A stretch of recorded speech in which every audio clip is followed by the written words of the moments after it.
फिरदौस का रिश्ता आया हुआ था। ना तो फिरदौस की फैमिली अमीर थी, ना ही रिश्ता लेने वाले किसी शाही खानदान से थे। लड़के का नाम जहांजेब था, जिसे प्यार से सब जानी कहते थे। दोनों की फैमिली में दूर की रिश्तेदारी थी, गांव भी अलग अलग थे। फिरदौस की फैमिली ने पूछ गुछ करवाई। सबने कहा कर दो, रिश्ता अच्छा है, गरीब के लिए ये रिश्ता भी गनीमत है। फिरदौस के वालिदैन भी इस फर्ज से जल्द अज जल्द सुबुकदोश होना चाहते थे। पीछे दूसरी बेटियां भी बिहानी थीं, और फिरदौस ना तो खूबसूरत थी और ना ही किसी आफिसर की बेटी जो उसके लिए रिश्तों की लाइन लग जाती। हाँ, मिजाजन वो लाखों में एक थी। पर मसला ये है, गरीब के मिजाज को पूछता कौन है? अब तो रिश्ते स्टेटस और खूबसूरती देखकर किए जाते हैं। रिश्ते के लिए खूबियों का मयार बहुत पीछे चला गया है, या पीछे जाते जाते गुम हो गया है, और खामियां दौलत के पर्दे में छुपी सबसे आगे हैं। दौलत के होते हुए खामियां खामियां नहीं रहती, वो दौलत के ऊंचे लिबास में खूबियां बन जाती हैं। हाँ, तो बात हो रही थी फिरदौस के रिश्ते की। फिरदौस का रिश्ता जानी के साथ तय हो गया। सादगी से शादी भी हो गई। उसने जाते ही सारे घर को संभाल लिया। उसकी शादीशुदा नंद भी वहां रहती थी। जानी कोई भी काम टिक कर नहीं करता था। 2 दिन काम करता, 2 दिन घर पे रहता, कभी मजदूरी करता, कभी किसी की भाग दौड़ करता, तो कभी किसी की दुकान पर तनख्वाह पर काम करता। वो कोई भी काम मुस्तकिल मिजाजी से ना करता। अब तो लोगों ने भी उसे काम देना छोड़ दिया। फिरदौस सब्र और शुक्र के साथ वक्त गुजारते। सास नंद अब उस पर हुक्म चलाने लगी। जानी को इस बात से कोई दिलचस्पी ना थी। फिरदौस को किस चीज की जरूरत है, किस चीज की नहीं, खाने पीने के अलावा भी इंसान की और भी जरूरियात होती हैं। फिरदौस ये मुश्किल वक्त कैसे काटती, सिर्फ उसे पता था। ऊपर से सितम ये कि जानी एक ज़हनी मरीज था। जब भी उसे दौरा पड़ता, उसे मार मार कर लहूलुहान कर देता। सास और नंद उसे और भड़काती और फिरदौस का तमाशा देखती। फिरदौस को ये सब इंसान नहीं, जानवरों से भी बदतर लगने लगते। सारे सितम सहे, माँ बाप को बताए बगैर। और भी बेटियां बिहानी थीं। शादी के कुछ माह बाद उसे माँ बनने की खुशखबरी मिली। अब उसे कुछ उम्मीद हुई, चलो अब हालात बेहतर हो जाएंगे। ये उसकी खाम ख्याली साबित हुई। किसी ने उसे डॉक्टर को दिखाने तक की जहमत भी गवारा नहीं की। ये उसका कड़ा वक्त था। उसे पता नहीं था इससे ज्यादा कड़ा वक्त तो अब आने वाला था।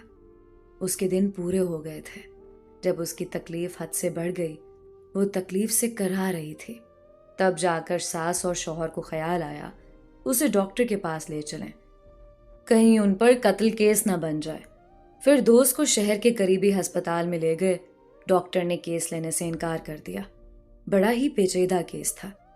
अब मजबूरन बड़े शहर के अस्पताल में जाना पड़ा। डॉक्टर बहुत नाराज हुए। जाहिल लोग, खातून ये क्या करके आए हो? कहाँ थे इतने दिन? बच्चा बहुत पहले पैदा होना चाहिए था। या तो माँ की जान बचेगी या फिर। ये सुनकर माँ और बेटे के हाथों के तोते उड़ गए। ऑपरेशन हुआ, बेटा हुआ था। फिरदौस की हालत बहुत खराब हो गई। वो बच तो गई मगर माजूर बनकर। उसके टेस्ट हुए। उसके जिस्म की हड्डियां माँ बनने के दौरान होने वाली तकलीफ की वजह से कमजोर हो गई। अब उसे सारी जिंदगी इसी तरह गुजारनी थी। माँ बनने के मरहाइल में उसे जिस इलाज की जरूरत थी उससे उसे महरूम रखा गया। वो घर आ गई।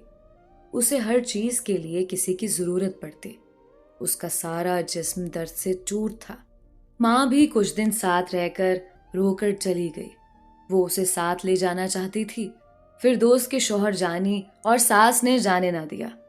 उसकी माँ को यही बावर कराया, अब हम इसे कोई तकलीफ नहीं देंगे। फिरदौस अब रोने लगती। हालात कैसे भी थे, सेहत तो थी, अब उसने भी साथ छोड़ दिया। अब तो सारे काम खुद को घसीटते हुए करने पड़ते। एक दिन उनके घर एक खातून चक्कर लगाने आई। یہ ایک اچھی فیملی سے تھی۔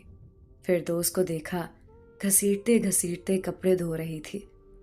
فردوس، کپڑے مشین میں کیوں نہیں دھوتی؟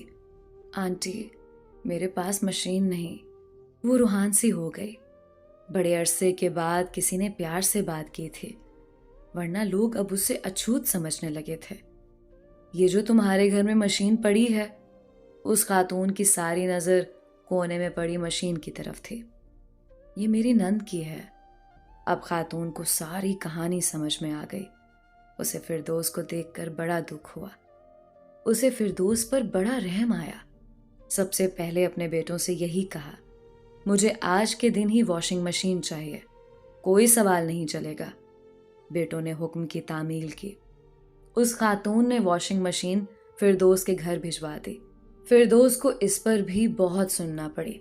اب اس کے گھر میں ایک اور دیورانی بھی آ چکی تھی۔ اس کا شوہر کماتا تھا، وہ بھی اس پر روب جماتی۔ ماں باپ ساتھ لے جانا چاہتے تھے اور سسرال والے بیٹے کو نہیں جانے دیتے تھے، اور بیٹے کی جدائی اس کے لیے سہانے روح تھی۔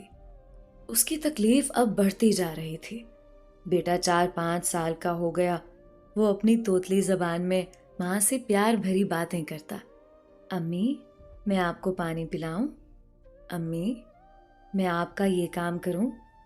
وہ اپنی معصومیت میں ماں کا سہارا بننا چاہتا۔ ایک وہی تھا جسے دیکھ کر فردوس کو لگتا وہ زندہ ہے۔ وہ اس کے لیے زندہ رہنا بھی چاہتی تھی۔ اس کے سسر کا انتقال ہو گیا۔